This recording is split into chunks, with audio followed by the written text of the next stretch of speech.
bikin workshop, bikin listriknya, bikin tempatnya, beli mesinnya, beli bahan baku dan lain-lain, ya kan? Udah jadi terus jalan nggak? Nggak tahu tuh.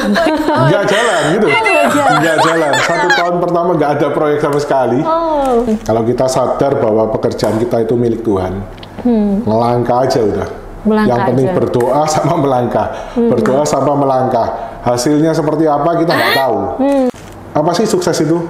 Kita itu melayani Tuhan, kita itu bekerja dengan benar, bekerja dengan jujur, kerja keras, menjadi berkat. Itu definisi kesuksesan. Nah, kesuksesan itu bukan pencapaian. Kesuksesan itu sebuah attitude yang kita bawa terus seumur hidup.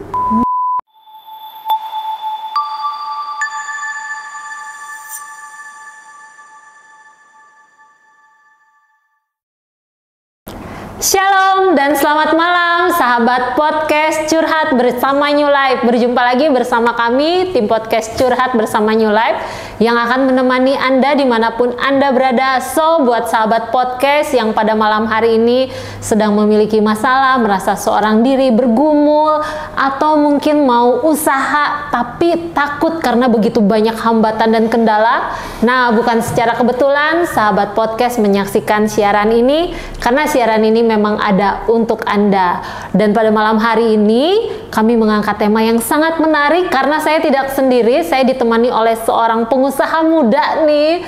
Pengusaha muda, nanti sahabat podcast boleh tanya-tanya melalui WA ke 0819 081 7-nya 4 kali 1, atau bisa langsung komen di kolom komentar di channel YouTube New Life Batam. Untuk tidak berlama-lama, kita langsung sapa narasumber kita pada malam hari ini.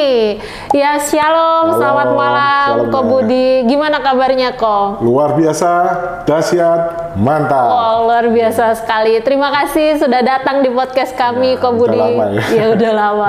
Nah, Ko Budi ini sahabat podcast pengusaha muda, juga melayani di gereja ya, aktif di bidang pelayanan di gereja. Nah, kalau misalnya Ko Budi sendiri melihat anak-anak muda sekarang nih Ko, banyak yang bekerja, tapi kalau misalnya diajak untuk melayani yuk gitu, enggak deh, ntar dulu deh, pelayanan nanti aja dulu, mau fokus untuk bekerja menghasilkan uang sebanyak-banyaknya dulu. Nah, gimana pandangan Ko Budi sendiri? Ya, jadi kalau pandangan saya ya, untuk pekerjaan itu harus start dari yang namanya dasar dulu. Jadi saya sudah bekerja cukup lama, sekitar 20 tahun, dan selama ini saya mulai sadar baru-baru ini yang Tuhan bukakan tentang bekerja itu, kita harus sadar bahwa pekerjaan kita itu bukan milik kita yang pertama. Walaupun kita pendirinya. Walaupun kita pendirinya, walaupun kita punya usahanya, kita harus sadar yang pertama itu setiap usaha kita itu miliknya Tuhan dulu. Kalau kita sadarkan hal ini, maka kita akan bisa tahu bahwa porsi kita dalam pelayanan, porsi kita dalam bekerja itu harus seimbang. Maka itu kalau kita tahu bahwa pekerjaan kita ini milik Tuhan, apa yang Tuhan percayakan dalam pekerjaan kita ini dari Tuhan juga, otomatis kita akan semangat juga untuk melayani Tuhan. Tapi kalau kita terus berfokus pada pekerjaan itu untuk cari uang, untuk memenuhi kebutuhan hidup, ya itu memang perlu ya, untuk memenuhi kebutuhan hidup. Tapi kalau kita hanya fokusnya ke sana aja, maka kita akan melupakan yang namanya pelayanan, kita akan melupakan namanya gereja dan lain-lain untuk Tuhan dan lain-lain. Dan akhirnya ujung-ujungnya kita akan jadi yang namanya bekerja untuk mamon, untuk bekerja untuk uang aja gitu loh. Dan parahnya kalau kita bekerja untuk uang itu nggak akan pernah cukup. Selalu aja ada yang kurang. Ya, contoh kalau kita udah punya sesuatu, kita pakai, kemudian kita jalan, anggap aja kita beli mobil ya. Contoh beli mobil kecil, kita beli mobil yang murah, contoh 100 juta, kita pakai jalan, kita seneng pertama punya mobil. Tapi lama-lama kita jalan, kita lihat mobil sekitar lebih bagus, mobil sekitar lebih, mulai kita hilang yang namanya damai sejahtera Tuhan, mulai kita hilang yang namanya bersyukur sama Tuhan. Mulai kita akan berpikir, otomatis otak kita akan berpikir bahwa gimana caranya supaya saya ini menghasilkan uang lebih lagi, supaya kita bisa dapat mobil yang baru lagi, yang lebih lagi. Gak pernah gitu. puas ya? Gak pernah puas. Dan akhirnya banyak kejadian dari teman-teman saya, karena hal seperti itu malah yang bikin dia pekerjaannya menjadi jatuh. Karena ambisi pribadi, akhirnya dia akan menggalakkan segala cara, gimana caranya untuk buka bisnis yang besar, untuk ekspansi dan lain-lain, dan tanpa perhitungan yang tepat, dan akhirnya kolaps gitu, hilang semua gitu. Jadi makanya berbahaya kalau kita nggak punya dasar yang benar.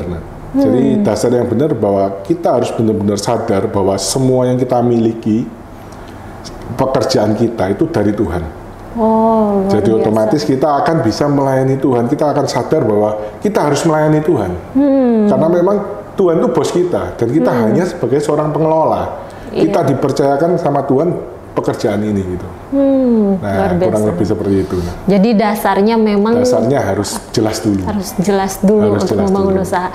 Tapi kalau Ko Budi sendiri dari segi pengusahanya sendiri, Ko, maksudnya pernah nggak sih mengalami yang namanya kegagalan di dalam bisnis, atau mungkin dari pas awal karena udah diserahkan ke Tuhan berhasil terus gitu? Ya, kalau pengalaman hidup itu, kalau gagal itu banyak.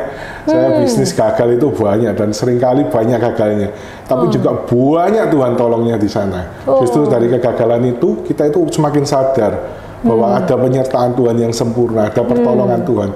Dan contoh, dulu-dulu saya juga pernah ambisi juga ya. Jadi lihat kehidupan orang lain kok lebih enak, kehidupan temanku kok lebih bagus, lebih, kita lihat rumput tetangga lebih hijau lah.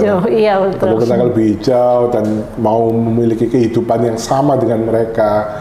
Dan akhirnya jatuh dengan ambisi-ambisi duniawi gitu. Jadi akan menghalalkan segala cara, udah habis-habisan, dan akhirnya gagal semua. Gagal semua. Dan sering itu saya hadapi itu. Dan makanya sekarang itu saya sadar bahwa setiap pekerjaan itu milik Tuhan. Jadi kalau kita percayakan sama Tuhan, maka kita akan tahu kita akan mengarah kemana. Nggak terbawa sama keinginan pribadi atau emosi pribadi, ambisi pribadi yang menyesatkan gitu. Makanya kan di firman Tuhan kan nafsu orang muda itu menyesatkan. Karena kalau kita hanya ngandalin nafsu diri kita sendiri, maka kita akan terjerumus ke berbagai macam pencobaan. Apalagi kalau kita udah berkeluarga ya. Kalau kita udah berkeluarga, maka kita bisa mengorbankan istri, mengorbankan anak-anak kita, mengorbankan waktu, mengorbankan semuanya demi ambisi pribadi yang sebenarnya sia-sia gitu. Benar sia-sia. Justru kalau kita sadarkan Tuhan, kita itu sadarkan bahwa hidup kita itu melayani, bekerja itu untuk menjadi berkat. Karena Tuhan sudah tetapkan kita bahwa kita itu adalah terang dan garam dunia. Nah, terang itu untuk menjadi berkat, garam itu untuk dinikmati oleh orang. Jadi kita itu harus bisa jadi saluran berkatnya Tuhan. Gimana caranya? Kalau kita udah sukses, justru kita itu kita udah dicukupi Tuhan, justru kita itu bisa membuat orang lain untuk tercukupi juga. Gitu. Luar biasa. Nah, walaupun gagal, itu nggak masalah gitu loh. Gagal, Tuhan pasti tolong, gimana pun caranya, apapun caranya. Dan itu justru di sana kita bisa melihat bahwa penyertaan Tuhan, mujizat Tuhan itu nyata, benar-benar ada gitu. Dan sampai sekarang saya juga merasakan bahwa saya pernah berada di titik nol, berada di titik minus. Dan Tuhan pun tetap angkat, Tuhan tetap cukupin dan nggak pernah berkekurangan sampai sekarang ini. Jadi poinnya jangan pernah menyerah ya. Dalam dunia bisnis itu. Kegagalan itu biasa. Kegagalan gitu ya. biasa. Yang nggak biasa itu kalau misalnya kamu bangkit gitu ya dari keterpurukan gitu ya. Luar biasa. Tapi harus membagi waktu juga dengan keluarga ya. Betul. Jadi itu memang kita harus punya skala prioritas lah dalam hidup ini ya, dalam membagi waktu dengan pekerjaan, pelayanan, dengan keluarga, dan harus ada skala prioritasnya. Jadi kan banyak orang-orang itu bekerja di luar itu sukses, banyak kaya raya, tapi kalau kita lihat di luar ya nih, kebanyakan orang yang berhasil itu mengalami yang namanya berbagai macam pencobaan. Contoh ya kayak kita artis-artis yang sekarang ini lagi top-topnya, banyak yang cerai. Justru kan kita kan aneh ya, kita berpikir kalau pengusaha itu kita banyak uang, maka kita akan lebih bahagia, kita bisa ngajak membelikan istri kita tas yang bermerek, membelikan perhiasan, ngajak jalan-jalan keliling dunia. Tapi kok aneh, kok cerai gitu loh. Berarti ada sesuatu yang nggak benar di sana gitu loh. Dan nggak benar, maka itu hikmat untuk mengelola itu penting. Hikmat untuk mengelola sebuah pekerjaan yang Tuhan berikan itu sangat penting untuk kita punya. Tadi yang pertama dasar juga ya. Betul, dasar dalam berbisnis juga penting. Terus hikmat Tuhan juga dalam mengelola penting. Luar biasa sekali nih Pak Budi. Nah, kalau misalnya sahabat podcast Niko yang menyaksikan pada malam hari ini, aku pengen nih jadi pengusaha juga, ingin membuka bisnis, tapi takut nih modalnya masih sedikit, atau takut juga nih nanti kalau melangkah gagal, atau mungkin pas buka usaha nggak ada yang konsumen yang tertarik. Nah, gimana untuk mengatasi rasa takut ini? Nah, ini kembali lagi ke dasar itu ya. Kalau kita sadar bahwa pekerjaan kita itu milik Tuhan, melangkah aja udah. Yang penting berdoa sama melangkah, berdoa sama melangkah. Hasilnya seperti apa kita nggak tahu. Hasilnya akan bagus atau enggak kita kan nggak tahu. Tapi Tuhan janjikan kan, janjinya Tuhan akan sertai, Dan kalau penyertahan Tuhan, aku yakin pasti bagus. Tinggal dari diri kita itu mau mengerjakannya dengan kerja keras, dengan benar atau enggak gitu. Kebanyakan gini ya, kebanyakan orang gagal berbisnis itu ada dua. Ya. Apa tuh kok? Karena kesalahan memang kondisi, ya contoh kayak kemarin pandemi ya, hadapi pandemi, hadapi kondisi yang enggak ekonomi nggak stabil juga ya. Gitu kan, itu kondisi luar ya. Tapi juga ada yang namanya kondisi diri kita sendiri. Nah, buktinya kalau dari kondisi luar, dari kondisi pandemi dan lain-lain, buktinya sampai sekarang penyertaan Tuhan juga sempurna loh. Betul. Anehnya teman-temanku yang ada banyak pengusaha sepatu, yang banyak yang gulung tikar, justru dia waktu pandemi sempat mau gulung tikar juga, tapi anehnya Tuhan tolong, dan sampai sekarang pun masih berkibar dia, bahkan buka cabang di mana-mana, di kota-kota kecil gitu loh. Nah, kalau dari faktor pribadi ini yang biasa menentukan juga, nah, jadi faktor iman, faktor pengetahuan, mau belajar, mau kerja itu pengaruh banget gitu loh untuk bisa sukses atau enggak. Nah, namanya membangun bisnis dari awal itu memang nggak ada yang namanya mudah, nggak ada yang namanya gampang, pasti susah. Saya kalau cerita dikit, dulu perjalanan saya memulai bisnis pertama saya itu juga susah gitu. Jadi pertama saya itu memberanikan diri untuk meminjam gudang, meminjam gudang keluarga. Gudangnya itu cuma kayak ruko gitu ya, tapi belum finishing semuanya. Jadi setelah itu saya nikah, saya mulai berpikir bahwa gimana saya harus punya penghasilan untuk keluarga saya. Dengan nekat, yang uang hasil nikah itu saya cemplungin semua ke ruko itu, saya bangun ruko itu, bagusin, bikin workshop untuk pekerjaan furniture, untuk interior, bikin workshop, bikin listriknya, bikin tempatnya, beli mesinnya, beli bahan baku dan lain-lain, ya kan? Udah jadi terus jalan nggak? Nggak tahu tuh. Nggak jalan gitu. Nggak jalan. 1 tahun pertama nggak ada proyek sama sekali. Nggak ada proyek sama sekali. Itu padahal uang dari hasil nikah ya? Udah cemplungin semua. Nggak ada jalan. Nggak ada jalan gitu. Dan tiba-tiba tahun berikutnya mulai ada teman-teman yang mulai mau pakai jasaku. Tiba-tiba ada kecil. Nah, mungkin bikin lemari kecil gitu ya, oke, tak kerjain gitu. Bikin apa kecil dikerjain gitu. Terus mulai dapat proyek, mulai besar, mulai ada yang mempercayakan satu rumah, mempercayakan dan itu running dan akhirnya berjalan sampai sekarang gitu. Nah, Dan makanya Tuhan tuh selalu ngomong gini kan, setia dalam perkara kecil, maka kamu akan diberikan perkara yang lebih besar. Jadi memang butuh iman untuk selalu tetap percaya bahwa Tuhan sertai. Karena Tuhan tuh mencintai orang-orang yang setia dalam perkara yang kecil. Karena dari perkara yang kecil Tuhan percayakan hal yang lebih besar.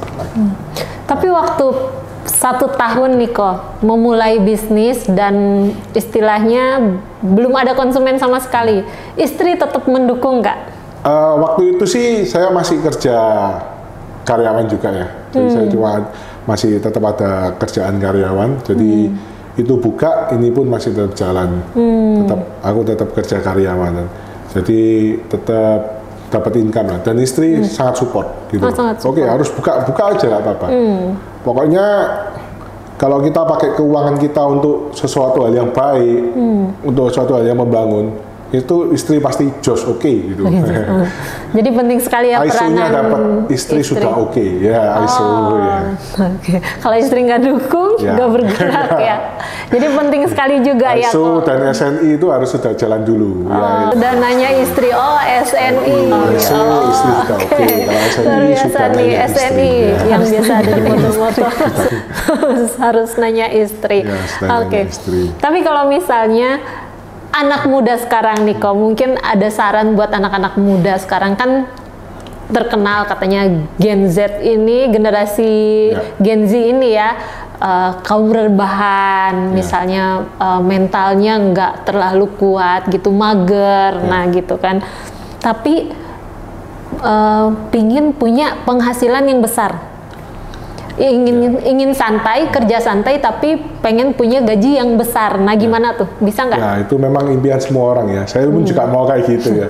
Tapi itu kayak apa ya? Kita cerita itu fairy tale ya, dongeng. Ya, itu cerita dongeng. Ya kenapa kok kita bisa didasarin sama hal seperti itu? Karena kita terlalu banyak melihat kehidupan orang lain. Kita terlalu banyak melihat sosial media. Ya, sosial media kan yang kelihatan kan bagus-bagus saja kan. Ya, yang susah-susahnya nggak dikelihatan gitu loh. Ya kayak, wah kamu kerja invest di kripto, langsung untung, ya kan. Padahal teman saya banyak yang bangkrut di kripto juga banyak gitu loh.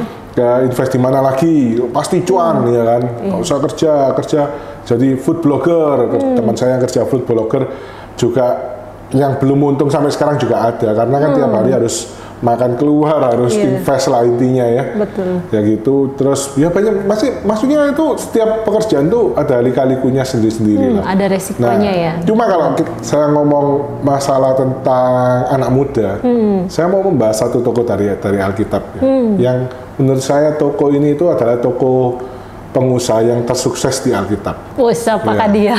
Siapakah dia? Ya, yaitu satu tokoh ya, yang namanya Yusuf. Yusuf. Ya, kalau kita lihat perjalanannya Yusuf, itu dimulai dari dibuang kakak-kakaknya, dimasukkan ke sumur, dijual jadi budak, diangkat jadi kepala pelayan, ya kan, dimasukin penjara lagi, kemudian diangkat lagi sebagai tangan kanannya Firaun, bukan tangan kanannya lagi kalau dibilang, tapi dia atasannya Firaun. Dan maksud saya gini, dalam kita menjalani sebuah pekerjaan, itu pasti ada part yang nggak akan kita sukai, ada part yang nggak akan enak gitu. Betul. Ada resiko yang harus kita ambil. Tapi di mana kita bisa menikmati resiko itu bersama Tuhan, menikmati ketidakenakan itu bersama Tuhan, dan Tuhan pasti akan angkat. Kalau kita lihat Yusuf itu menurut saya sangat excellent ya, sangat excellent dalam pekerjaannya, sangat sukses, di mana dia itu menguasai ladang gandum seluruh Mesir dan dunia kalau dibilang waktu kelaparan, dan dia untung sangat banyak sekali, dan sampai Firaun itu udah nggak perlu kerja lagi, hanya mengandalkan Yusuf yang santai. Firaun dan Yusuf pun, kalau kita belajar dari Yusuf sangat pandai dalam mengelola keuangan.